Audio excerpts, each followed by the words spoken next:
Okay, તો ચાલો છોકરાઓ, આપણે આગળ વધીએ.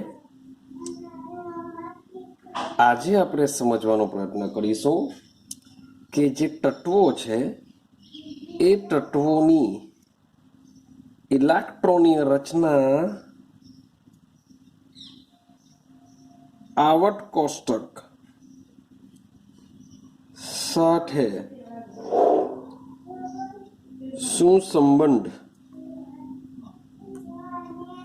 ધરાવે છે એને સમજવાનો પ્રયત્ન કરીએ કે જે તત્વની ઇલેક્ટ્રોનની રચના છે એ ઇલેક્ટ્રોનની રચના આવર્ત કોષ્ટક સાથે શું સંબંધ ધરાવી શકે એની આપણે સમજીએ. ચાલો હવે બરાબર સમજવાનો પ્રયત્ન કરજો અને હું જે કહેવા માંગુ છું એ સમજજો. તમે જો ધારો તો તમારી બુકની અંદર જે આધુનિક આવર્ત કોષ્ટક છે એને બી તમે ઓપન રાખી શકો છો. મીન્સ કે વિડીયોને જો સમજવો હશે તો તમારે શું કરવું પડશે? આવર્ત કોષ્ટકને પણ સાથે રાખવું પડશે. અને જો તમને આવર્ત કોષ્ટક આઈડિયા આવી ગઈ હોય તો તમે ન રાખશો તો પણ ચાલશે, પણ જો રાખો તો થોડીક આઈડિયા આવશે કે કેવી રીતના તત્વો આવર્ત કોષ્ટકમાં સંબંધ ધરાવે છે તેના ઇલેક્ટ્રોન રચનાના સંદર્ભની અંદર. ક્લિયર છે? ચાલો તો સમજતા જો. હવે સમજો કે કોઈ પણ પરમાણુનો ઇલેક્ટ્રોન, કોઈ પણ પરમાણુનો ઇલેક્ટ્રોન એટલે આ ઇલેક્ટ્રોન શું કરે છે? 4 ક્વોન્ટમ આંક ધરાવે છે. કોઈ પણ ઇલેક્ટ્રોન લઈ લો પરમાણુનો, તો એ ઇલેક્ટ્રોન શું કરશે? 4 ક્વોન્ટમ આંક ધરાવે છે. હવે આ જે 4 ક્વોન્ટમ આંક છે એ 4 ક્વોન્ટમ આંકની અંદર જે પહેલો છે જેને કહેશું આપણે મુખ્ય ક્વોન્ટમ આંક, જે આપણે આગળના વિડીયોમાં વાત કરી છે ક્વોન્ટમ આંક વિશે. તો આ જે મુખ્ય ક્વોન્ટમ આંક છે એ મુખ્ય ક્વોન્ટમ આંકનું કામ શું? યાદ કરો, મુખ્ય ક્વોન્ટમ આંકનો ઉપયોગ શું થશે? તો મુખ્ય ક્વોન્ટમ આંક યાદ કરો, તમને શક્તિ સ્તર એટલે કે શક્તિ સ્તરનો મતલબ શું થાય? ઉર્જા સ્તરની માહિતી આપશે. મુખ્ય ક્વોન્ટમ આંક શાની માહિતી આપે છે? ઉર્જા સ્તરની માહિતી આપે છે કે જેને આપણે શું કહેવાના? કોષ કહેવાના. જેને આપણે શું કહેવાના? કોષ. યાદ કરો ક્યાં કેન્દ્ર હોય? કેન્દ્રની આજુબાજુ જે પહેલી કક્ષક છે જેને આપણે n=1 કહે છે, આ પહેલો શક્તિ સ્તર છે જેને આપણે k કહેવાના. સેમ n=2 આવશે જેને આપણે l કોષ કહેવાના. ક્લિયર છે? તો મુખ્ય ક્વોન્ટમ આંક શું કરશે? શક્તિ અથવા ઉર્જા સ્તરની ઇન્ફોર્મેશન આપશે કે n=1 એટલે k કોષ, n=2 એટલે l કોષ. સેમ n=3 એટલે m કોષ, n=4 એટલે n કોષ. મીન્સ કે કેન્દ્રથી જેમ જેમ અગાડી વધશું, દૂર જશું, તેમ તેમ આ કોષની શક્તિ કેવી થતી જશે? વધતી જશે. જે આપને આઈડિયા છે. ક્લિયર છે? મુખ્ય ક્વોન્ટમ આંકનું કામ છે. ચાલો હવે જો કે પરમાણુની અંદર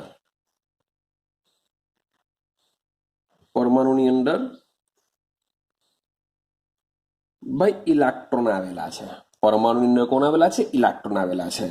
અને આ ઇલેક્ટ્રોન શામાં રહેલા છે? ભાઈ પેટાકોષમાં. શામાં રહેલા છે? પેટાકોષ. જેને આપણે શું કહીએ છીએ?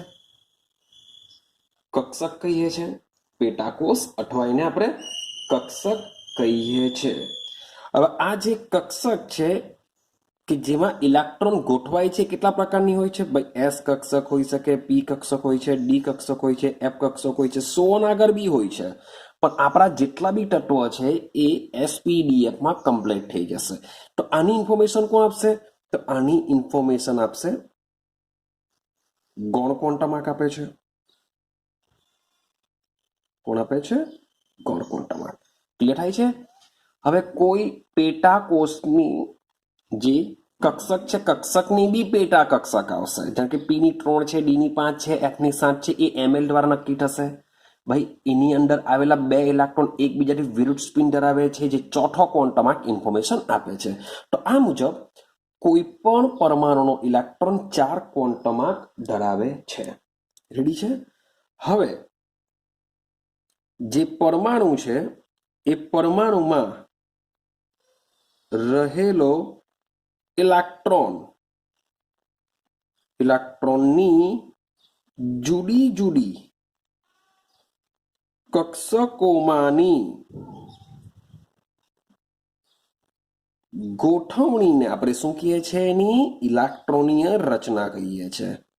કે પરમાણુની અંદર જેટલા પણ ઇલેક્ટ્રોન આવેલા હોય એ ઇલેક્ટ્રોનને જુદી જુદી કક્ષકોમાં ભળવાની જે ગોઠવણી કરવામાં આવે છે તેને શું કહેશું? ઇલેક્ટ્રોનની રચના કહેશું. ને આપણે ભણીને આવ્યા છે કે આ જે ઇલેક્ટ્રોનની ગોઠવણી છે એ આપણા 3 વૈજ્ઞાનિકો આઉબાઉ, પાઉલી અને હુન્ડનો મહત્તમ ભ્રમણના નિયમને અધીન રહીને જ ઇલેક્ટ્રોનને ગોઠવવાના હોય છે. ક્લિયર છે? ચાલો, તો હવે સમજો કે તત્વની જે ઇલેક્ટ્રોનીય રચના છે એ આવર્ત કોષ્ટક સાથે કેવી રીતના સંબંધ ધરાવશે. તો સૌથી પહેલો પોઈન્ટ આપણે સમજીએ આવર્ત કોષ્ટક અને ઇલેક્ટ્રોનની રચનામાં. પહેલા આપણે વાત કરીએ આવર્તમાં. શાની વાત કરીશું? આવર્તમાં. બરાબર સમજતા રહેજો કે આવર્તમાં કેવી રીતના કામ કરે છે. બરાબર સમજજો. ચાલો, હવે આવર્તમાં ઇલેક્ટ્રોનની રચના સમજવી હોય તો સૌથી પહેલા સમજવું પડશે આવર્તક્રમ. સૌથી પહેલા તમારે કયો શબ્દ સમજવો પડશે? આવર્તક્રમ. ભાઈ, આવર્તક્રમ કોને કહેવાશે? આવર્તક્રમ કોને કહેવાશે? તો આવર્તક્રમનો મતલબ શું થાય? કે બાહ્યતમ કક્ષા, શબ્દ જોજો, બાહ્યતમ કક્ષા અથવા સંયોજકતા કક્ષા અથવા કોષ, વોટ એવર કંઈ બી લખો, કક્ષા અથવા કોષ સિમિલર કહેવાશે. તો બાહ્યતમ કક્ષા અથવા સંયોજકતા કક્ષા માટે એનું મૂલ્ય હોય છે. આવર્તક્રમ શું હોય છે? બાહ્યતમ કક્ષા અથવા સંયોજકતા કક્ષા માટે એનું મૂલ્ય હોય છે. હવે કેવી રીતના? એક બીજું પહેલા હું તમને બાહ્યતમ કક્ષા શું છે, સંયોજકતા કક્ષા શું છે એને સમજાવી દઉં, પછી આપણે વાત કરીએ. સમજો, વાત કરું છું લિથિયમની. Z બરાબર 3 હોય છે. એની ઇલેક્ટ્રોનિક કોન્ફિગરેશન જો જોઈએ તો 1s2 2s1 આ રીતના થવાની. હવે સમજો, મેં તમને કીધું નિષ્ક્રિય વાયુઓને તમારે યાદ રાખવા પડશે. Helium, neon, argon, krypton, xenon, radon, Hina, Nina, Kareena, zero, run out. મેં તમને શોર્ટકટ આપેલી છે બધા સમૂહની. તો આ ચેક કરો, અહીંયા હિલિયમ આવી જાય છે તો આને શું કહેવાશે? ઇલેક્ટ્રોન કોર કહેવાશે. તો જ્યારે પણ તમારી ઇલેક્ટ્રોનીય રચનાની અંદર નિષ્ક્રિય વાયુ જેવી રચના આવી જાય ત્યાં સુધીના ઇલેક્ટ્રોનને શું કહેશું આપણે? ઇલેક્ટ્રોન કોર, અથવા એને કહેશું આપણે અંદરની કક્ષાના ઇલેક્ટ્રોન કહેશું. તો ત્યાર પછીના જે છે આને શું કહેશું આપણે?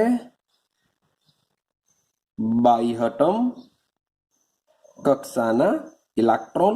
આ બાહ્યતમ કક્ષાના ઇલેક્ટ્રોનને તમે સંયોજકતા કક્ષા બી કહી શકો છો. સંયોજકતા એટલે કે જોડાશે, સંયોજન બનાવશે. તો જે બી એક એક્સ્ટ્રા તમને કહું તો કોઈ પણ પરમાણુ જે રિએક્શન કરે છે એ રિએક્શનનો આધાર આ બાહ્યતમ કક્ષાના ઇલેક્ટ્રોન ઉપર રહેલો હોય છે.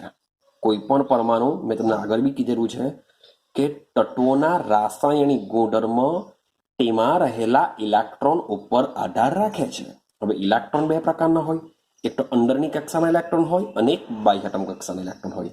જે અંદરની કક્ષાના ઇલેક્ટ્રોન હોય છે એ સ્થાયી હોય છે, રિએક્શનમાં ભાગ લેતા નથી.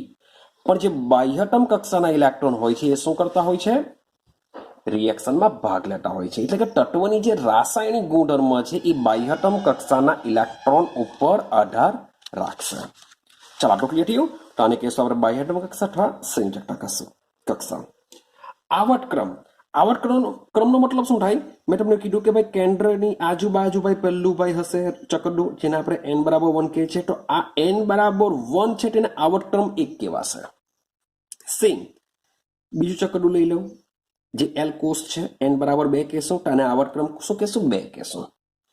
સો ઓન કેન્દ્રથી જેમ જેમ દૂર જશું તેમ તેમ આવા આવર્તક્રમ આવતા હોય છે. રેડી? તો મીન્સ કે n બરાબર 1 કરતા n બરાબર 2 ની ઉર્જા વધારે, n બરાબર 2 કરતા n બરાબર 3 ની ઉર્જા વધારે. તો આવું લખી શકાય. શું લખી શકાશે? જોજો, આવર્તક્રમ એટલે કે n બરાબર 1, n બરાબર 2, n બરાબર 3 સો ઓન.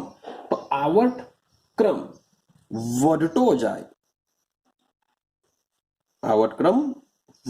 જાય તેમ by શક્તિ સ્તર નું મૂલ્ય વધે.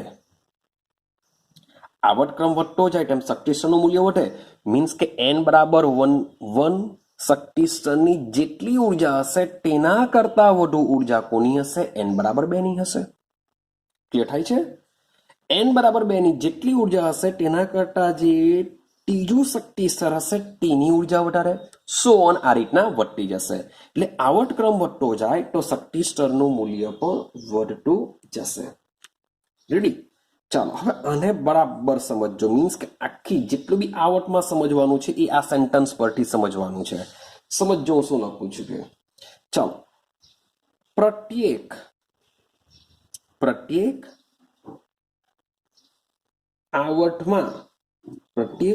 આવર્તમાં રહેલા તત્વોની, શબ્દ બોલું છું, તત્વોની સંખ્યા, પ્રત્યેક આવર્તમાં રહેલા તત્વોની સંખ્યા તે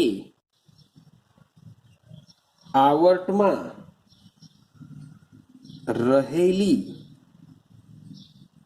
પરમાણ્વીય કક્ષકોની સંખ્યાથી બમણા હોય છે. અને વિચારો જરાક, અને બરાબર સમજો કે પ્રત્યેક આવર્તમાં રહેલા તત્વોની સંખ્યા, મેં તમને કીધું છે કે ભાઈ ટોટલ આવર્ત કેટલા છે? 7 આવર્ત છે. ટોટલ આવર્ત 7 છે. તો 7 આવર્તમાં કેટલા તત્વોની સંખ્યા આવેલી હશે એનો આધાર તે આવર્તમાં રહેલી પરમાણ્વીય કક્ષકોની સંખ્યાથી બમણી હોય છે. પાછું આગળની વસ્તુ યાદ કરાવો. સમજો કે આ કેન્દ્ર છે. કેન્દ્રની આજુબાજુ શું હોય છે? પેલો એટલે કે n બરાબર 1. n બરાબર 1 માં યાદ કરો કે માત્ર ને માત્ર 1s જ આવે, બીજું કંઈ છે જ નથી. ભાઈ યાદ કરો, આ બીજું છે n બરાબર 2. તો n બરાબર 2 માં કોણ આવે? ભાઈ 2s આવશે, 2p આવશે. હા કે ના? યાદ કરો, n બરાબર 3, 3s, 3p, 3d આ રીતના કક્ષક આવશે. હવે તમે ચોથા પર જશો તો શું આવશે? n બરાબર 4 માં 4s, n બરાબર 4 લઈ લઈએ, 4s, 4p, 4d, 4f. હા કે ના? તો આ જે બધા જે પણ શક્તિ સ્તર હશે એ શક્તિ સ્તરમાં આ બધા આવેલા. આ શક્તિ સ્તર યાદ રાખજો. આ શું છે? શક્તિ સ્તર છે. આ આવર્ત નથી. આવર્ત શામાં આવશે? આવર્ત કોષ્ટકની અંદર આવશે. આ આપણા શક્તિ સ્તર છે. તો શક્તિ સ્તરનું કમ્પેરિઝન તમે આવર્ત સાથે નહીં કરતા. કારણ કે તમે કહેશો સર ત્રીજા આવર્તમાં તો 3s, 3p ને 3d છે, ને તમે ત્રીજા આવર્તની અંદર તમને 3d જોવા પણ નહીં મળશે. યાદ રાખજો શબ્દ હું બોલું છું તે. તમે આવર્તમાં રહેલી, શબ્દ છે અહીંયા આવર્તમાં આપણે કમ્પેરિઝન કરવાનું છે. આ છે આપણા શક્તિ સ્તર. હવે ત્રીજા શક્તિ સ્તરમાં 3d પણ આવી જાય છે. તો અહીંયા ત્રીજા આવર્તમાં 3d નહીં આવશે. માટે જ તમને આ સમજાવું છું. હવે સમજો બરાબર કેવી રીતના વાત ચાલે છે. માન લો કે પહેલા આવર્તની વાત કરું, n બરાબર 1 ની વાત કરું. બરાબર સમજો, હું વાત કરું છું પ્રથમ આવર્ત n બરાબર 1. તો n બરાબર 1 માં સૌથી પહેલામાં પેલી કક્ષકની શરૂઆત થાય છે 1s. મીન્સ કે 1s ભરાવવાની શરૂઆત થાય. હા કે ના? સૌથી પહેલા અને જે આપણા આવબાવ કહે છે તે મુજબ બી બરાબર છે કે 1s કક્ષકની ઉર્જા સૌથી ઓછી હોય છે અને જે કક્ષકની ઉર્જા ઓછી હોય તેમાં જ સૌથી પહેલા ઇલેક્ટ્રોન ભરાય. તો સૌથી પહેલા શામાં ભરાવાના? 1s માં. अब પહેલું તત્વ કોણ આવે? યાદ કરો, n બરાબર 1 માં એટલે કે પહેલી આવર્તમાં માત્ર 2 જ તત્વો છે, હાઇડ્રોજન અને હિલિયમ છે. કોણ છે? હાઇડ્રોજન અને હિલિયમ.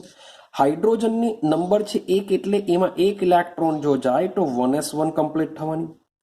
ભાઈ હિલિયમનો નંબર 2 છે એટલે 1s2 કમ્પ્લીટ થવાની. મીન્સ કે પેલા આવર્તમાં ભાઈ 2 તત્વો રહેલા છે. પેલા આવર્તમાં કેટલા તત્વો રહેલા છે? 2 તત્વો રહેલા છે. હવે તમે ચેક કરશો શું લખેલું છે. આવર્તમાં તત્વોની સંખ્યા, તત્વો કેટલા છે? 2. હાઇડ્રોજન અને હિલિયમ પેલા આવર્તમાં. આવર્તમાં રહેલી પરમાણવીય કક્ષકોની સંખ્યા ટી બમણી. ભાઈ પરમાણવીય કક્ષક કઈ છે? ખાલી 1s છે. યાદ કરજો, અહીંયા લખું છું. પરમાણવીય કક્ષક માત્ર કેટલી છે? એક જ છે. કઈ છે? 1s છે. કક્ષકની સંખ્યા કરતા બમણી. કક્ષક છે 1 ગુણ્યા 2 જો કરું તો તમને આન્સર શું મળશે? 2. માટે પહેલા આવર્તમાં કેટલા તત્વો રહેલા હોય છે? 2 તત્વો રહેલા હોય છે. કેટલા તત્વો હોય છે? માત્ર 2 તત્વો રહેલા હોય છે. ક્લિયર થાય છે? હા કે ના? આગળ સમજો. માની લેવું કે પહેલા આવર્તમાં 1s2 કમ્પ્લીટ થઈ ગઈ. ચાલો હવે ઇલેક્ટ્રોન ક્યાં જશે? n બરાબર 2 માં જશે. અહીં જ લખીએ. ઇલેક્ટ્રોન ક્યાં જશે? હવે n બરાબર 2 માં જશે.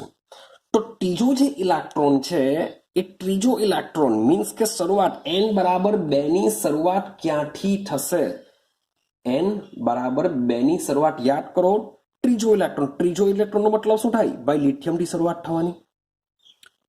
હા કે ના? શરૂઆત ક્યાંથી થશે? લિથિયમથી શરૂઆત થશે. હવે આ જે હું ઇલેક્ટ્રોનિક કોન્ફિગરેશન લખું છું એ ઇલેક્ટ્રોનિક કોન્ફિગરેશન બાહ્યતમ કક્ષા માટે જ આપણે યાદ રાખીશું કે આવર્તમાં રહેલા પરમાણુની સંખ્યાની જે વાત કરીએ છીએ એ કોના માટે વાત કરીશું? બાહ્યતમ કક્ષા માટે વાત કરીશું. મીન્સ કે લિથિયમની ઇલેક્ટ્રોનિક લખું 1s2 2s1. ક્લિયર છે? ચાલો સેમ 1 થી લિથિયમની બાજુમાં કોણ આવે? 4 નંબર પર ભાઈ બેરિલિયમ આવશે. બેરિલિયમની વાત કરીએ 1s2 2s2. ચલો s કક્ષક સંપૂર્ણ ભરાઈ ગઈ. ત્યાર પછી ઇલેક્ટ્રોન સીધા 2s પછી કોણ આવશે? 2p કક્ષક આવશે. 2s પછી 2p. તો 2p ની શરૂઆત થશે બોરોનથી લઈને સીધા નિયોન સુધી ઇલેક્ટ્રોન રચના થશે તમારી 2s2 2p6. આ રીતના તમારી ઇલેક્ટ્રોનીય રચના બીજા આવર્તમાં કમ્પ્લીટ થશે. હવે તમે બીજા આવર્તની જો વિચાર કરો તો બીજો આવર્ત છે n બરાબર 2. હવે એમાં કક્ષકો કેટલી? કારણ કે આપણો નિયમ શું છે કે આવર્તમાં રહેલી પરમાણવીય કક્ષકોની સંખ્યાથી બમણા તત્વો હોય છે. તો આમાં કેટલા તત્વો હશે સમજો. તો તમે કહેશો સર 1s કક્ષક છે, 2s કક્ષક છે, 2p કક્ષક છે. જોજો સમજાવું ખાલી તમને. ભાઈ p કક્ષક, 2p કક્ષક, 2s કક્ષક, 1s કક્ષક. સર 1 2 ને 3 3 2 6. સર 6 આવવા જોઈએ. તો ભાઈ ખોટું પડશે આન્સર. કેમ? કારણ કે આપણે જે આવર્તની વાત કરીશું કે ભાઈ તત્વો જો તમારે જાણવા હોય તો સૌથી પહેલા આ 1s ને તમારે ગણવાનું જ નથી. અહીંયા બી 1s ને નથી ગણવાનું. કેમ? કારણ કે એ અંદરની કક્ષાના ઇલેક્ટ્રોન છે. તત્વોની સંખ્યા ગણવા માટે માત્ર ને માત્ર બાહ્યતમ કક્ષાનો જ ઉપયોગ કરીશું. તો કોનો ઉપયોગ કરીશું? એક તો 2s નો ઉપયોગ કરીશું ને 2p નો ઉપયોગ કરીશું. કારણ કે આવર્ત 2 માં જો આવર્ત 2 નો મતલબ જ એમ થાય કે એનો મુખ્ય ક્વોન્ટમ આંક 2 હોવો જોઈએ. ખબર પડે છે? મુખ્ય ક્વોન્ટમ આંક 2 હોવો જોઈએ. કારણ કે તો જ બાહ્યતમ કક્ષા કહેવાશે. તો તમે જોશો 2s અને 2p. તમે કહેશો સર 2 જ છે આ તો 2 2 4 4 જ હોવા જોઈએ. ના, પીની પેટા કક્ષક કેટલી છે? 3. પીની પેટા કક્ષક છે 3. એસ ની કોઈ પેટા કક્ષક નથી એટલે 1. 3 અને વત્તા 1 થઈ જશે 4. 4 ગુણ્યા 2 કરો તો તમને આન્સર કેટલો મળશે? 8 મળશે. કેટલો મળશે? 8. તો તમારા બીજા આવર્તમાં કેટલા તત્વો હોય છે? 8 તત્વો હોય છે. એટલે કે નિયોન સુધી કમ્પ્લીટલી તમારી p2p કક્ષક સંપૂર્ણ ભરાઈ જશે. આઈડિયા આવી ગઈ? એટલે કે નિયોનની ઇલેક્ટ્રોન રચના હોય છે બાહ્યતમ કક્ષાની 2s2 2p6 1s2 બી આવશે. શબ્દ બોલું છું બાહ્યતમ કક્ષાની. આઈડિયા આવે છે? ચાલો હવે n બરાબર 2 1 નો મતલબ શું થાય? k કોષ કહેવાય. n બરાબર 2 નો મતલબ શું થાય? l કોષ કહેવાશે. રેડી? હવે આગળ જઈએ આપણે. મતલબ કે ત્રીજા આવર્તની વાત કરીએ n બરાબર 3. હવે ચેક કરો. નિયોનનો નંબર હોય છે 10 એટલે કે 10 સુધી ઇલેક્ટ્રોન ભરાઈ ગયા. હવે 11મો જે ઇલેક્ટ્રોન છે ક્યાં જશે? તો જે 11મો ઇલેક્ટ્રોન છે એ 11મો ઇલેક્ટ્રોન જશે C.3s1, કારણ કે આગળની જે બી ઇલેક્ટ્રોન કોન્ફિગરેશન આવશે એ કોની આવશે? નિષ્ક્રિય વાયુની આવશે. શાની આવશે? નિષ્ક્રિય વાયુની આવશે. માટે તેને હું લખતો નથી, કારણ કે તત્વોની સંખ્યા માત્ર બાહ્યતમ કક્ષાની સંખ્યા પરથી જ આપણે જાણી શકીએ છીએ. ક્લિયર થયું? ચાલો, તો n બરાબર 3 ની વાત કરું. n બરાબર 3 ની શરૂઆત થશે સોડિયમથી, જેમાં બાહ્યતમ કક્ષામાં શું હોય છે? 3s1. રેડી? ચાલો, સોડિયમની બાજુમાં મીન્સ કે 12 નંબર પર કોણ રહેશે? મેગ્નેશિયમ રહેશે. મીન્સ કે મેગ્નેશિયમની અંદર ભરાશે 3s2. ચલો, s કક્ષક સંપૂર્ણ ભરાઈ ગઈ. હવે ઇલેક્ટ્રોન ક્યાં જશે? મીન્સ કે મેગ્નેશિયમનો નંબર હોય છે 12. હવે 13 નંબર પર હોય છે એલ્યુમિનિયમ. 13 નંબર પર કોણ હોય છે? એલ્યુમિનિયમ. તો વિચારો, એલ્યુમિનિયમનો નંબર હોય છે 13, તો મીન્સ કે હજુ એક ઇલેક્ટ્રોન ક્યાં જવાનો? તો ભાઈ 3s2 કમ્પ્લીટ થશે. હવે જશે 3p1 ની અંદર. તો એલ્યુમિનિયમ થી લઈને આર્ગોન સુધી તમારી ઇલેક્ટ્રોનિક કોન્ફિગરેશન આ રીતે ભરાતી જશે, p કક્ષક, અને છેલ્લે આર્ગોનમાં શું થઈ જશે? p6 થઈ જશે. તમે આવર્ત કોષ્ટકમાં તમે ઓબ્ઝર્વેશન કરશો તો તમને આઈડિયા આવતી હશે કે એલ્યુમિનિયમ પછી 13 નંબર સિલિકોન લઈ લો, 15 નંબર ફોસ્ફરસ લઈ લો, 16 નંબર સલ્ફર લઈ લો, 17 ક્લોરીન લઈ લો, 18 આર્ગોન લઈ લો. તો આ રીતના પી કક્ષકમાં ભરાતા જશે ઇલેક્ટ્રોન, અને આર્ગોનમાં છેલ્લે 3s2 3p6. મીન્સ કે જે ત્રીજી આવર્ત છે તેમાં 3p6 જેવું રેડી થઈ ગઈ, સંપૂર્ણ ભરાઈ ગઈ. હવે ઇલેક્ટ્રોન પી કક્ષકમાં જઈ શકવાના નથી, તો આર્ગોન આ સુધી આવી ગયો. રેડી?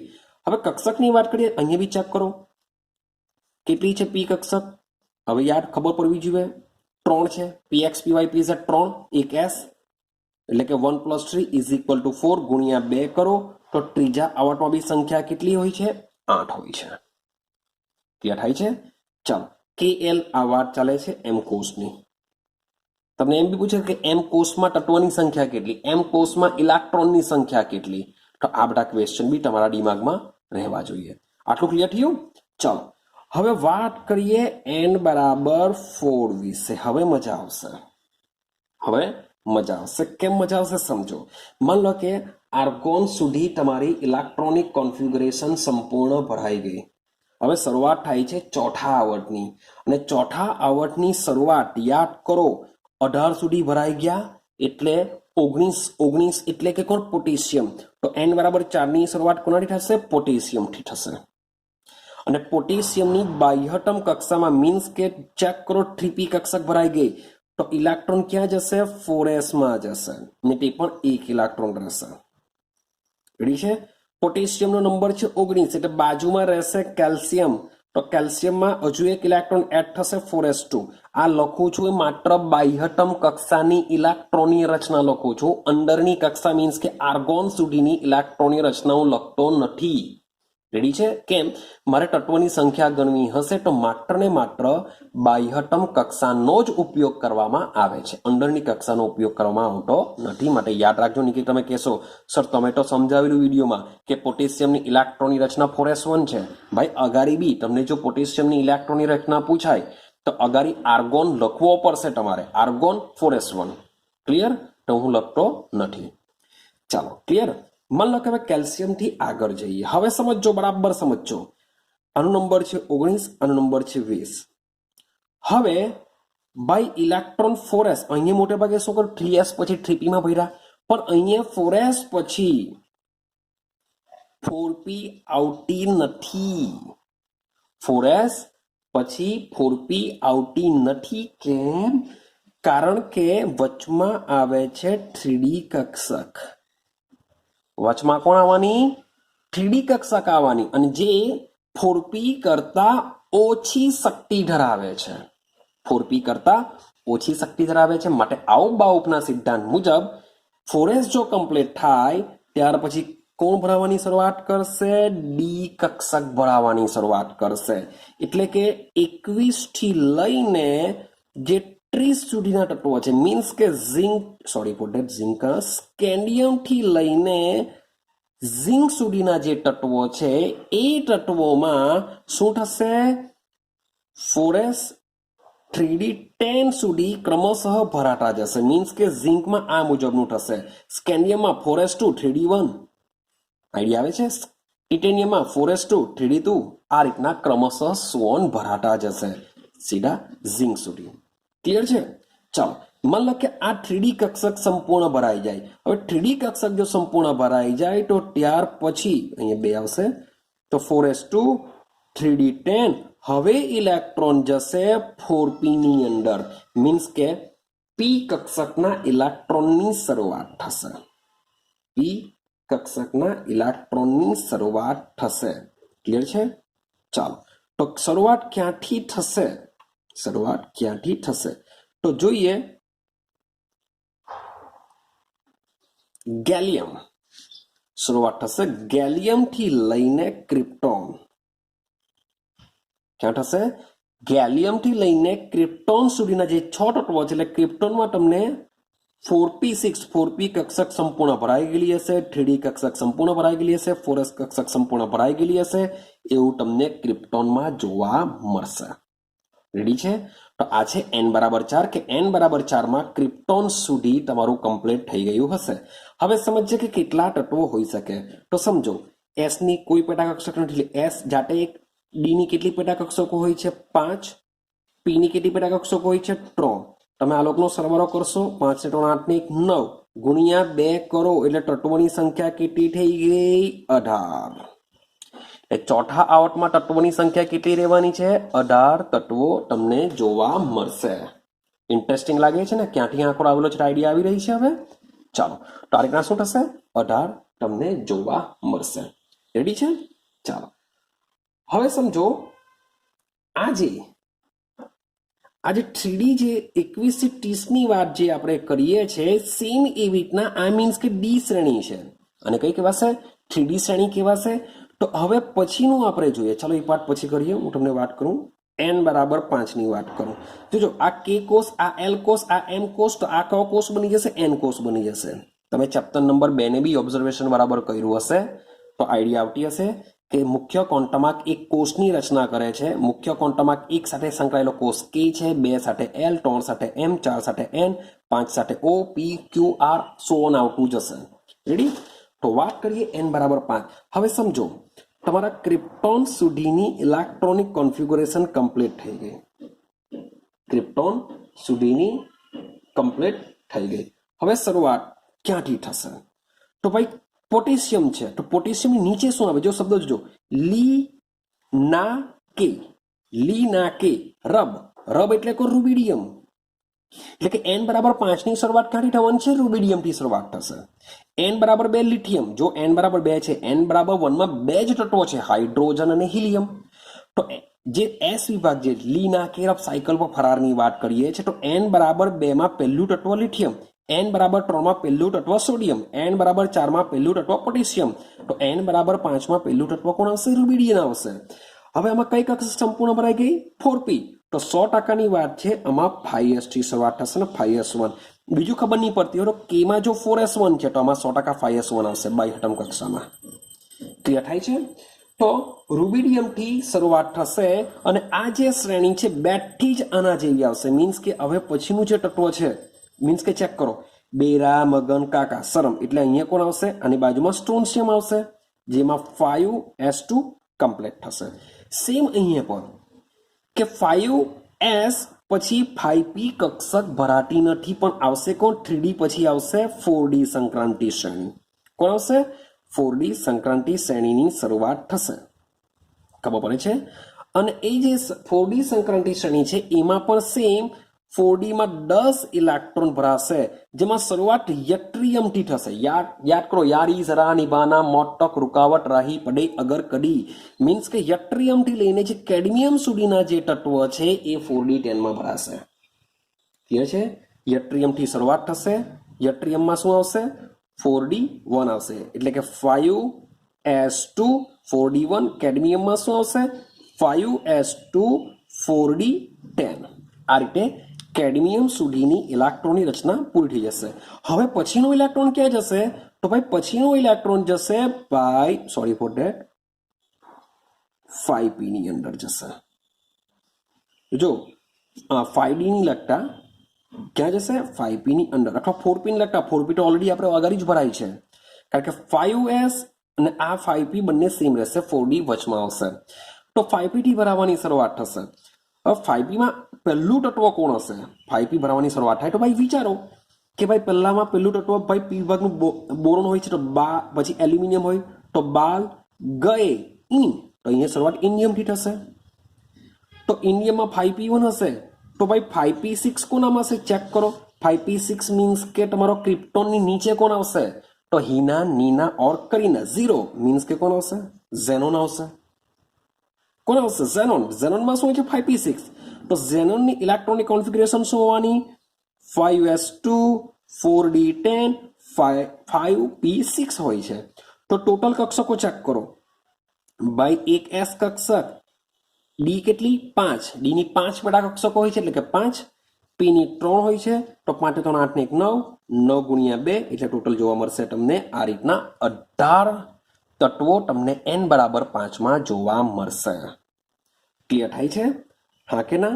યાદ રાખજો, આ જે 3D સંક્રાંતિ, આ જે 3D છે, 4D છે, આ બધાને કહેવામાં આવે છે સંક્રાંતિ શ્રેણી. શું કહેવામાં આવે છે? સંક્રાંતિ શ્રેણી.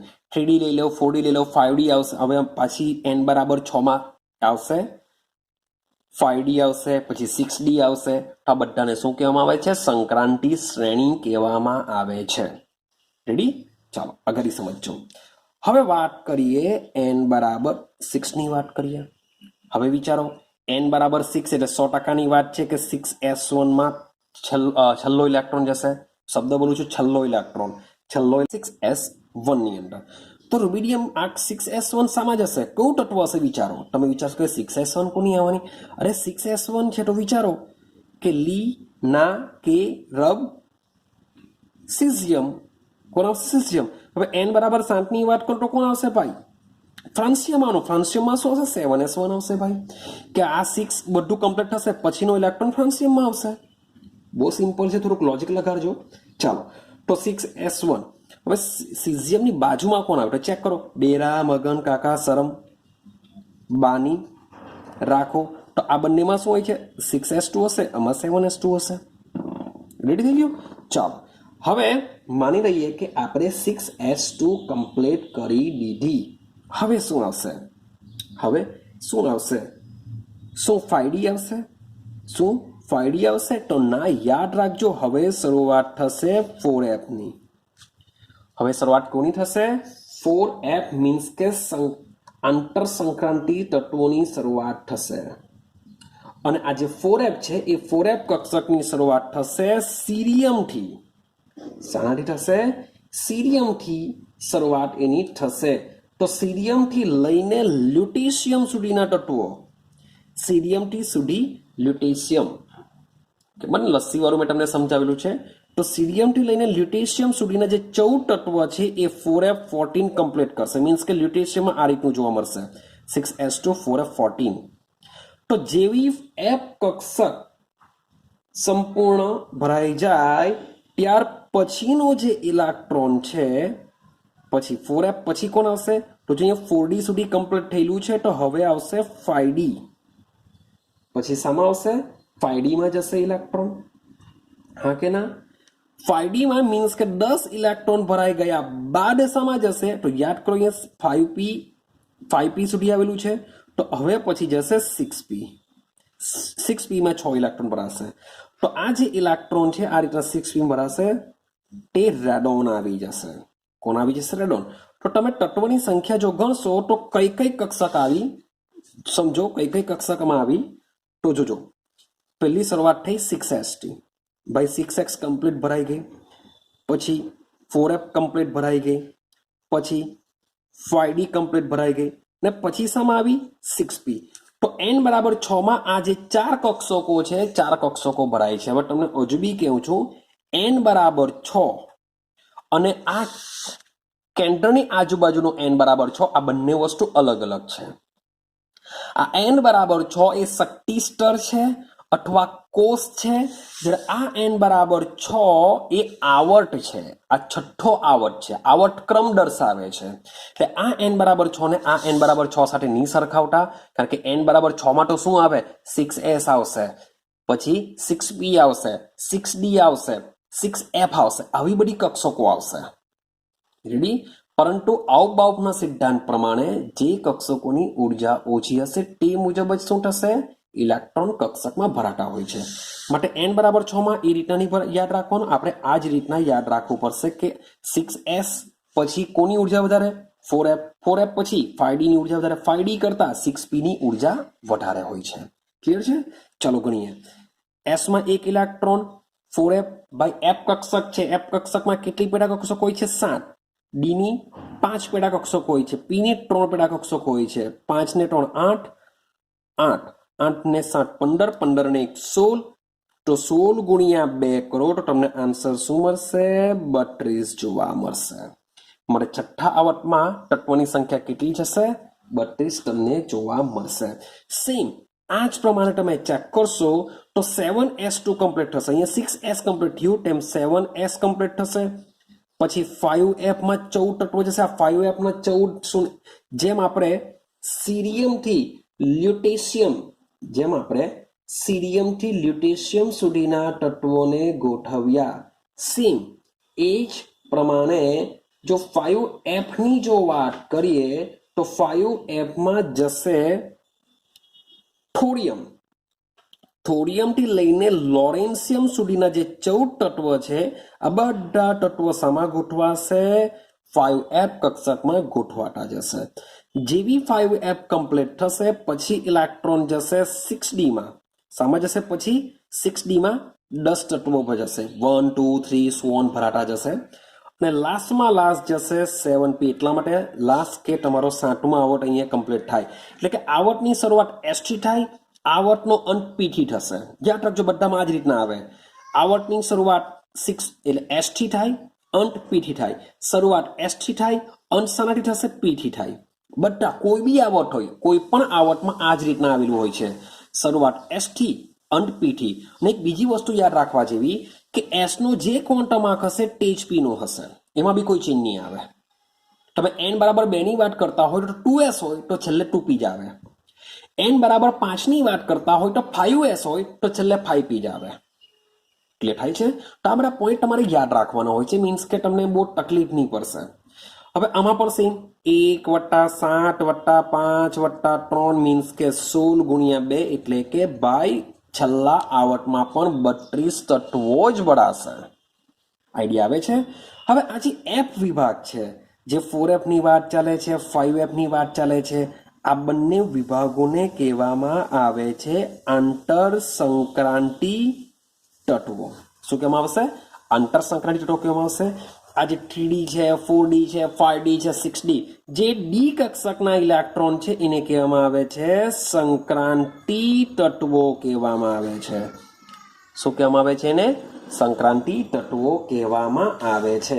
તો ઓલરેડી આ એ લોકોના નામ છે, આપણે ઇન્ડિવિજ્યુઅલ મીન્સ કે સમૂહ જોવાના છે ત્યારે બી પાછા આપણે રિપીટેશન કરીશું જ। ક્લિયર છે?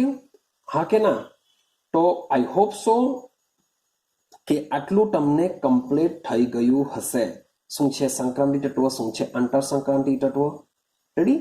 ચાલો હવે એક નાનો મોટો ક્વેશ્ચન આપણે જોઈએ, નાનો મોટો ક્વેશ્ચનને સમજવાનો પ્રયત્ન કરીએ। જોજો,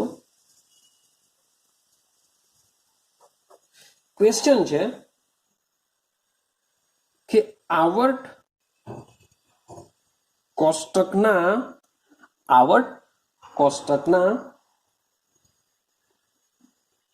5મા આવર્તમાં 18 તત્વો હોય છે, તેને તમે કેવી રીતના સમજાવશો? કે આવર્ત કોષ્ટકનો જે 5મો આવર્ત છે એ 5મા આવર્તને તમે કેવી રીતના સમજાવશો કે ભાઈ આમાં 18 તત્વો આવેલા છે? હવે આવર્ત કોષ્ટકનો 5મો આવર્ત, એનો મતલબ એમ થાય કે n બરાબર 5, શું થશે? n બરાબર 5 આવશે। હવે જ્યારે n બરાબર 5 હોય છે ત્યારે n બરાબર 5 સાથે સંકળાયેલી એમાં કક્ષકો કેટલી હશે? n બરાબર 5 સાથે સંકળાયેલી. હવે લખીશું કે n બરાબર 5 માં આવર્ત સાથે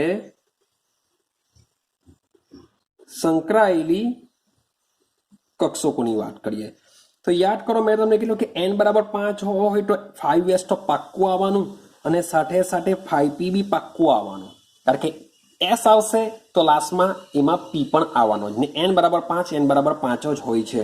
હવે સવાલ એવો આવે કે યાદ કરો f કક્ષકની શરૂઆત બે જ આવર્તમાં, છેલ્લા બે આવર્ત 6 અને 7, 6 અને 7માં જ f આવે છે. 6 અને 7માં શું આવશે? f આવશે. તો એનો મતલબ એમ થાય કે આમાં કોણ આવશે? ડી કક્ષક આવશે. આમાં કઈ કક્ષકનો સમાવેશ થશે? ડી કક્ષકનો સમાવેશ થશે. હવે આમાં ડી કક્ષક કઈ આવશે? યાદ કરો કે ડી કક્ષકની શરૂઆત 3D થી થાય છે, 3D, અને આ 3D નો સમાવેશ n બરાબર 4 માં થાય છે. n બરાબર 4 માં, એટલે કે 5s હોય તો ડી કઈ હશે? આમાં 4D કક્ષક હોય છે. તો n બરાબર 5 સાથે સંકળાયેલી કક્ષકો છે 5s, 4d અને 5p કે જેનો શક્તિનો ચડતો ક્રમ, ભાઈ 5s ની શક્તિ સૌથી ઓછી, પછી આવશે 4d, પછી આવતી હોય છે 5 છે. આથી ભાઈ કક્ષકોની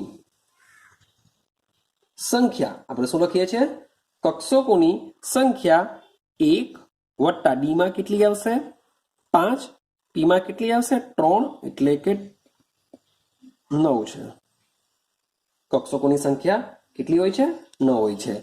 આથી આ 9 કક્ષકોમાં એક કક્ષકમાં વધુમાં વધુ 2 જ ઇલેક્ટ્રોન સમાઈ શકે એવું કોણે કીધેલું છે? યાદ કરો કે એક કક્ષકમાં વધુમાં વધુ 2 જ ઇલેક્ટ્રોન સમાઈ શકે એવું કીધેલું છે પાઉલીએ. તો 9 કક્ષકોમાં પાઉલીના નિષેધના નિયમ મુજબ 2 જ ઇલેક્ટ્રોન સમાવી શકાય. આથી 9 કક્ષકમાં 18 ઇલેક્ટ્રોન સમાવી શકાય. તેથી 5મા આવર્તમાં 18 તત્વો હોય છે. તો આ રીતના જો તમને 2 માર્ક્સમાં જો મીન્સ કે આવા ક્વેશ્ચન જો પૂછાય તેને આ રીતના તમારે લખીને સોલ્વ કરવા પડશે. થઈ ગયું? ડન? આઈડિયા આવે છે?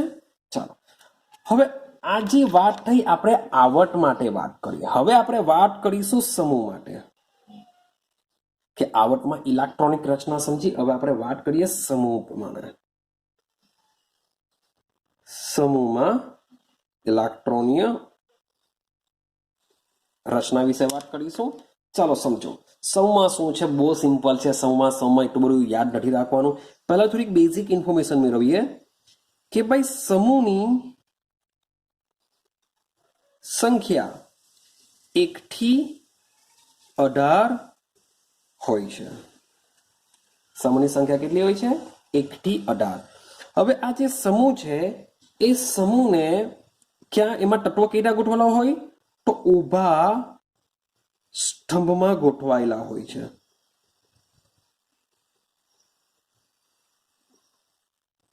શું હોય છે?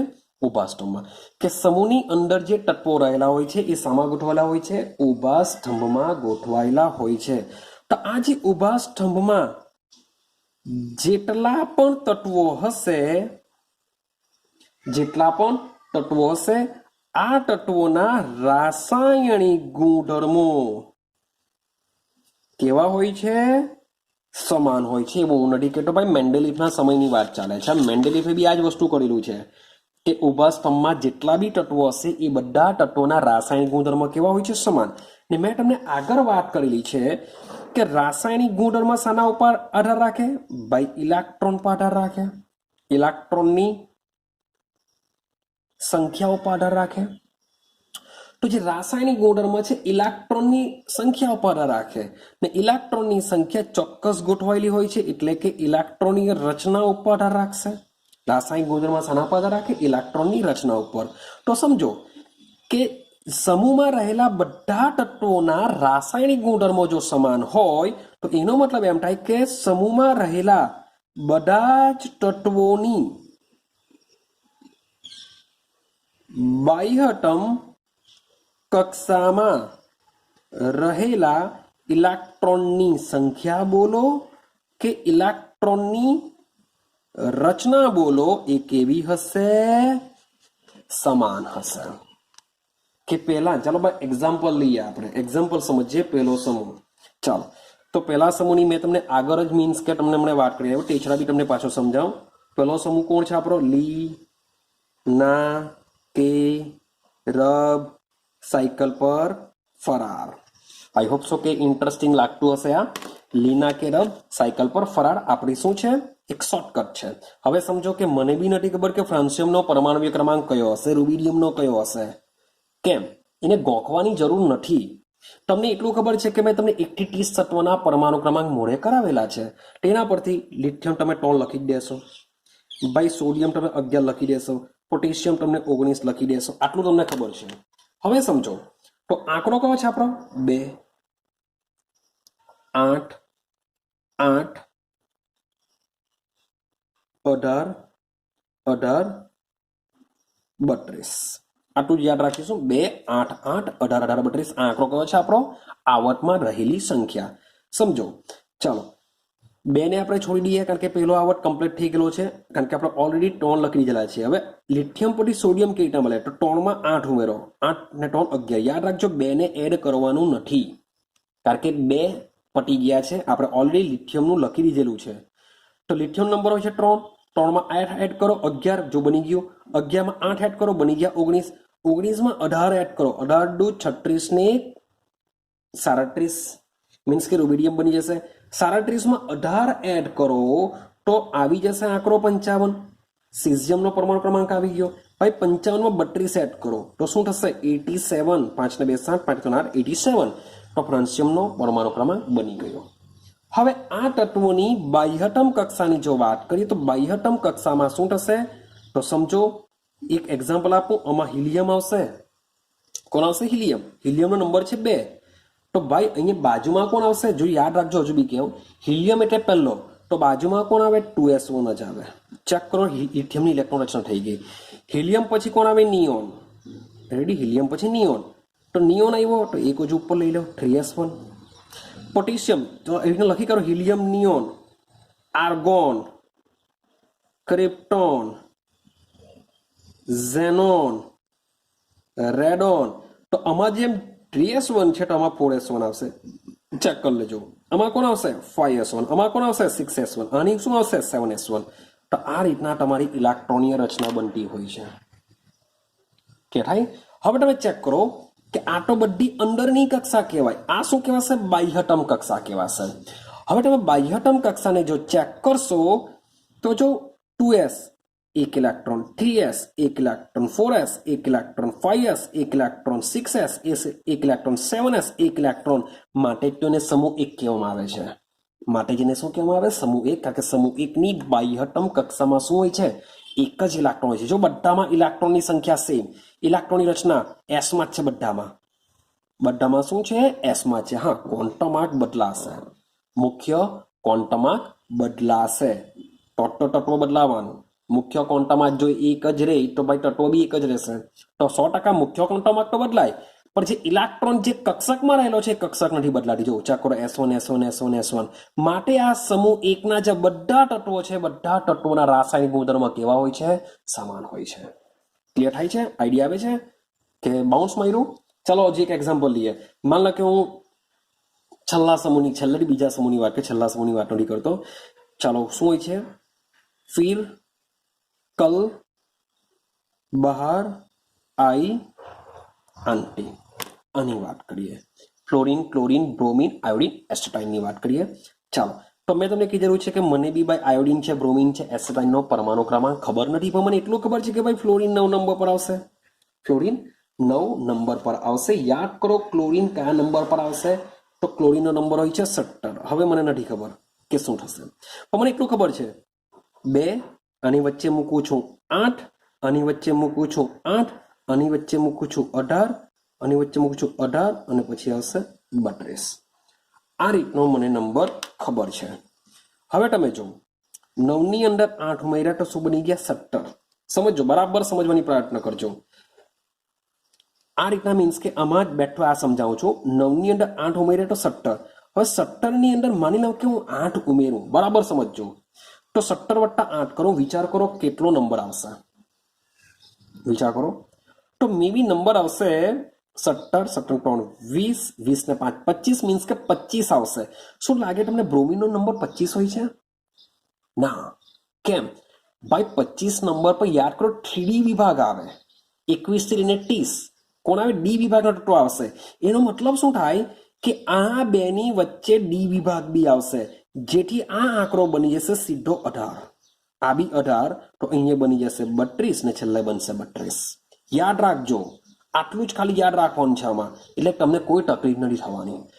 માટે કારણ કે એસ, કેમ આવું બોલું છું?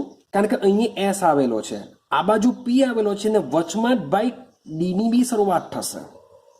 વચમાં શું થશે? ડીની. હવે આ ડીની શરૂઆત n બરાબર 4 થી થઈ જતી હોય છે.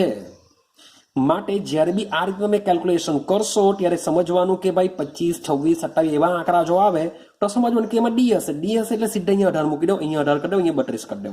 તો હવે ચેક કરો, 17 દુ 34 ને 1 35, તો તમારો જે બ્રોમિનનો નંબર હોય છે 35 હોય છે. એકદમ સાચો પડી જશે. હવે 35 ની અંદર ફરીથી પાછા તમે શું કરો? 18 એડ કરો. સોરી, 35 ની અંદર શું એડ કરો? 32 એડ કરો. 35 ની અંદર જો 32 એડ કરશો તો જરા કેલ્ક્યુલેશન કરો, તમારો આંકડો આયોડિન માટે થવો જોઈએ 53. 17 ને 18, 17 34 ને 35, સોરી ફોર 18 ઉમેરો, સોરી ફોર 18 એડ કરવાના છે આપણે. 35 માં 18 એડ કરો, હા બરાબર છે. 18 એડ કરશો થઈ જશે 53. 32 એડ કરો તો 3 ને 2 5, 5 3 8, 85, એટલે એસ્ટેટાઇનનો નંબર શું થઈ જશે તમારો? 85. તો આ રીતે તમારી ઇલેક્ટ્રોન કોન્ફિગરેશન થઈ જશે. હવે વિચારો કે ફ્લોરિન છે. ફ્લોરિન પહેલા નિષ્ક્રિય વાયુ કોણ આવે? હિલિયમ આવશે. તો હું અહીં હિલિયમ લખી શકું છું. શું લખી શકું? હિલિયમ. હવે હિલિયમની બાજુમાં કોણ આવશે? તો ભાઈ 2s આવશે. બાજુમાં કોણ આવશે? 2p આવશે. આ જે લખીએ છીએ માત્ર ને માત્ર બાહ્યતમ કક્ષાની જ ઇલેક્ટ્રોનિક કોન્ફિગરેશન આપણે દર્શાવીએ છીએ. ક્લિયર? ચલો 2s અને 2p. ભાઈ 2s માં 2 ઇલેક્ટ્રોન, 2p માં કેટલા ઇલેક્ટ્રોન? વિચારો 9 નંબર છે તો 2 ને 2 ને 2 4, 4 ની અંદર બીજા 5, તો જો 5 ને 2 7, 7 ને 2 9, તો એનો નંબર 9 થશે. સેમ હિલિયમની પછી નિયોન લખી કરો, નિયોન પછી આર્ગોન, આર્ગોન પછી ક્રિપ્ટોન, ક્રિપ્ટોન પછી અહીંયા ઝેનોન લઈ લો. તો આ રીતના નિષ્ક્રિય વાયુ લખી કરો. હવે ખાલી મુખ્ય ક્વોન્ટમમાં વધારી કરો, એટલે કે 3s2 3p5, કારણ કે એક જ સમૂહના તત્વો છે એટલે કે સેમ આ જ રહેવાનું. સેમ અહીંયા 4s2 4p5, same 5s2 5p5, same 6s2 6p5. Clear થાય છે? મીન્સ કે તમારે ખાલી મુખ્ય સમૂહના તત્વોમાં મુખ્ય ક્વોન્ટમ આંક જ વધતો હોય છે. તમારી જે બાહ્યતમ કક્ષા છે, આની બાહ્યતમ કક્ષામાં 5 ને 2 7 ઇલેક્ટ્રોન, આમાં બી 7, આમાં બી 7, આમાં બી 7, આમાં બી 7. સેમ એસ અને પી માં જો ઇલેક્ટ્રોન છે, માટે સમૂહના તત્વોમાં ઇલેક્ટ્રોનની સંખ્યા સમાન હોય છે, ઇલેક્ટ્રોનની રચના પણ સમાન હોય છે, માટે જ તેઓના રાસાયણિક ગુણધર્મ કેવા હોય છે? સમાન હોય છે. ક્લિયર થાય છે કે ઇલેક્ટ્રોનની રચના આવર્તમાં અને સમૂહમાં કેવી રીતના કામ કરતી હોય છે, એ મેં તમને આઈડિયા આપી. તો આઈ હોપ સો કે તમને ખબર પડી હોય. રેડી? ચાલો હવે એક બીજા ટોપિકની વાત કરીએ. હવે આગળના ટોપિકની વાત કરીએ, જે આવર્ત કોષ્ટક છે, આવર્ત કોષ્ટક છે, એ આવર્ત કોષ્ટકને આપણે વિભાગમાં વર્ગીકરણ કરીશું. કેવી રીતના? સમજો. તો ભાઈ મેન્ડેલિફે શું કરેલું છે કે જે પણ તત્વોના રાસાયણિક ગુણધર્મો હોય, રાસાયણિક ગુણધર્મો ભાઈ સમાન હોય તેઓને શું કરેલું છે, એક જ સમૂહ અથવા તો સ્તંભમાં ગોઠવેલા છે. એક જ સમૂહ અથવા તો સ્તંભની અંદર બધાને ગોઠવેલા છે. કેમ? કારણ કે તેઓના રાસાયણિક ગુણધર્મ સમાન હોય છે. હવે રાસાયણિક ગુણધર્મ સમાન કેમ હોય છે, મેં તમને અગાડી વાત કરેલી છે, એના વિશે હું વાત કરતો નથી કે ઇલેક્ટ્રોનની રચના સેમ હોય છે, ઇલેક્ટ્રોનની સંખ્યા સેમ હોય છે, ઇલેક્ટ્રોનની ગોઠવણી સેમ હોય છે, માટે તેઓનું સમાન હોય છે. તો આવર્ત કોષ્ટકને એકચ્યુઅલી 4 વિભાગમાં વર્ગીકરણ કરવામાં આવે છે. શબ્દ બોલું છું, વિભાગ. કેટલા વિભાગમાં?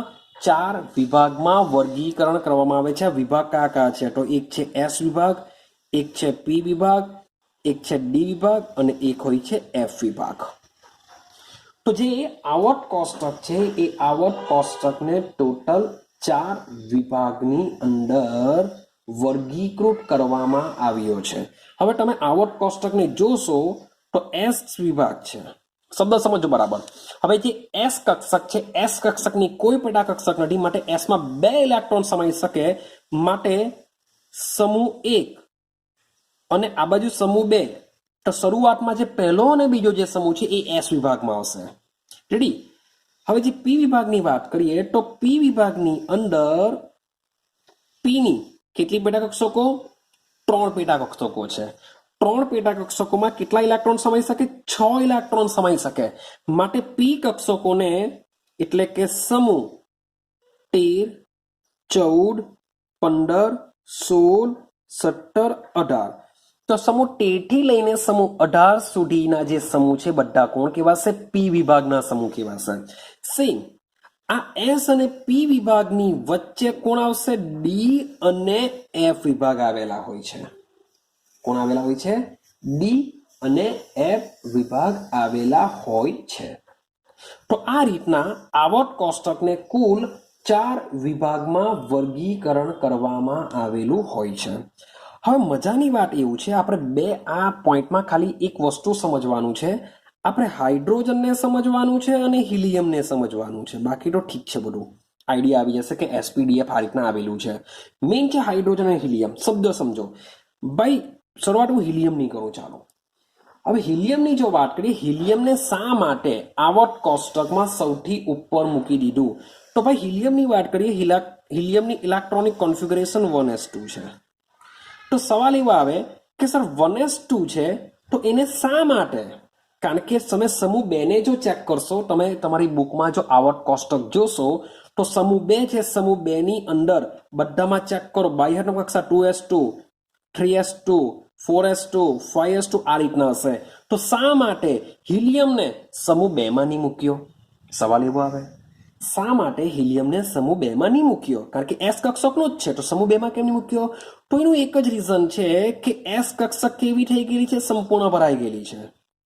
એસ કક્ષક સંપૂર્ણ ભરાઈ ગયેલી છે. તો તમે પાછા કહેશો સર તો આ બધાએ બી કઈ ગુનો નથી કર્યો, એ લોકોમાં બી એસ કક્ષક સંપૂર્ણ ભરાઈ ગયેલી છે. વાત તમારી સાચી, પણ અહીં જે એસ કક્ષક આવેલી છે તેમાં n બરાબર 1 કમ્પ્લીટ થઈ જાય છે. જ્યારે અહીં જે એસ કક્ષક આવેલી છે એમાં n બરાબર 2 કમ્પ્લીટ થતો નથી, કારણ કે હજુ બી ઇલેક્ટ્રોન શું કરશે? 2p માં જઈ શકે, આમાં 3p માં જઈ શકે, આમાં 4p માં, આમાં 5p સો ઓન જઈ શકે છે. જ્યારે આમાં 1p આવતી નથી, માટે આ સંપૂર્ણ ભરાઈ ગયેલી ઇલેક્ટ્રોન રચના છે. સંપૂર્ણ ભરાઈ ગયેલી છે માટે તે નિષ્ક્રિય વાયુ, મીન્સ કે સમૂહ 18 ના તત્વોને એના ગુણધર્મ મળતા આવે છે. મીન્સ કે સમૂહ 18 ના તત્વો હોય છે નિષ્ક્રિય. કેવા હોય છે? નિષ્ક્રિય. કોઈની સાથે બહુ રિએક્શન કરતા નથી. માટે આ હિલિયમ પણ એના જેવું જ છે. માટે એને 1s2 એટલે કે સમૂહ 2 માં મૂકવાની જગ્યાએ શરૂઆતમાં પહેલો જ હિલિયમને સમૂહ 18 ની અંદર મૂકી દેવામાં આવ્યું. આ એક અપવાદ છે, કારણ કે એની ઇલેક્ટ્રોનની રચના પ્રમાણે 1s2 આવશે, માટે એને ખરેખર સમૂહ 2 માં મૂકવું જોઈએ. પણ એની જે રાસાયણિક ગુણધર્મ છે એ નિષ્ક્રિય વાયુઓ સમૂહ 18 ને મળતા આવે છે, માટે એને સમૂહ 18 માં મૂકવામાં આવે છે. રેડી છે? તો આ છે હિલિયમની કહાની. હવે વાત કરીએ હાઇડ્રોજન. હાઇડ્રોજનનો નંબર હોય છે 1s1. 1s1 નો મતલબ એવો થાય કે ભાઈ એને સમૂહ 1 લિથિયમ સોડિયમ ચેક કરો. લિથિયમ સોડિયમમાં ધાટે તો અહીંયા જો હું હાઇડ્રોજન મૂકીને તો સેમ આના જેવું 1s1 થઈ જવાનું. જો અહીંયા જો હું હાઇડ્રોજન પહેલા જ સમૂહમાં મૂકી દેતે તો એની electronic configuration 1s1 2s1 3s1 આવી થઈ જતે. મીન્સ કે સમૂહ એકમાં મૂકી શકાય. પણ સાથે સાથે બીજું આવું 17મા સમૂહની વાત પણ જો લખેલું જ છે મેં. હવે 17મા સમૂહના તત્વો શું કરે છે? એક ઇલેક્ટ્રોન મેળવવાની વાત કરે છે. આ બધા તત્વો શું કરશે? એક ઇલેક્ટ્રોન મેળવીને નિષ્ક્રિય વાયુ જેવી રચના પ્રાપ્ત કરવાનું વલણ ધરાવે છે. આપણે જોઈશું પછાડી કે આ લોકો બધા એક ઇલેક્ટ્રોન મેળવવાની વાત કરે. તો ભાઈ હાઇડ્રોજન બી કહેશે જો એક ઇલેક્ટ્રોન હાઇડ્રોજન છે 1s1 જો એને બી એક ઇલેક્ટ્રોન મળી જાય તો એ બની જશે 1s2. તે કોણ બની જશે? હિલિયમ બની શકે. જેમ ફ્લોરિનને જો એક ઇલેક્ટ્રોન મળી જાય તો એ કોણ બની જાય? 10 નંબર પર નિયોન બની જાય. ક્લોરીનને જો એક ઇલેક્ટ્રોન મળી જાય તો એ બની જશે આર્ગોન. સેમ હાઇડ્રોજનને પણ જો એક ઇલેક્ટ્રોન મળી જાય તો એ બની જશે હિલિયમ. એટલે કે ભાઈ હાઇડ્રોજન એક ઇલેક્ટ્રોન મેળવી પણ શકે છે. માટે એના ગુણધર્મમાં ઘણા બધા કન્ફ્યુઝન થાય છે. માટે જ એને એક અપવાદ ગણીને નિસમૂહ 1માં મૂકવામાં આવ્યો, નિસમૂહ 17માં મૂકવામાં આવ્યો અને આખા આવર્ત કોષ્ટકમાં સેન્ટર ઉપર હાઇડ્રોજનને મૂકી દેવામાં આવ્યો. કારણ કે એના કેટલાક ગુણધર્મ સમૂહ 1 જેવા છે, કેટલાક ગુણધર્મ સમૂહ 17 જેવા છે. માટે અપવાદ ગણીને એને શું કરવામાં આવ્યું છે? સમૂહ નથી 1માં મૂકવામાં આવ્યો, સમૂહ 17માં બી નહીં મૂક્યો અને સીધો સેન્ટર પર આવર્ત કોષ્ટકમાં મૂકી દીધો. ક્લિયર થયું? તો આ હાઇડ્રોજન અને હિલિયમની કહાની છે. તો આપણે અહીં સુધી શું કર્યું? આખું આવર્ત કોષ્ટકને કમ્પ્લીટ કરી દીધું કે આવર્તમાં કેટલા તત્વો હોય છે, સમૂહમાં શું હોય છે, કયા વિભાગ પાડવામાં આવે છે, S વિભાગ, P વિભાગ, D વિભાગ, F વિભાગ, એ બધી વાત કરી. જે બે અપવાદો છે હાઇડ્રોજન અને હિલિયમ તેને શા માટે આ રીતના મૂકવામાં આવ્યા છે તેની પણ આપણે વાત કરી દીધી. હવે આપણે નેક્સ્ટ વિડીયોમાં શું કરીશું? આ જે S વિભાગ, P વિભાગ, D અને F ના એકદમ સામાન્ય લક્ષણની વાત કરીશું. ડિટેલમાં આપણે આખા ચેપ્ટર પડેલા છે પણ આપણે અહીં મુખ્ય લક્ષણોની જ વાત કરીશું. તો હવે પછી મળીશું S વિભાગ, P વિભાગ, D અને F વિભાગની સાથે. તો વેઇટ એન્ડ વોચ કરો. નેક્સ્ટ વિડીયોની રાહ જુઓ.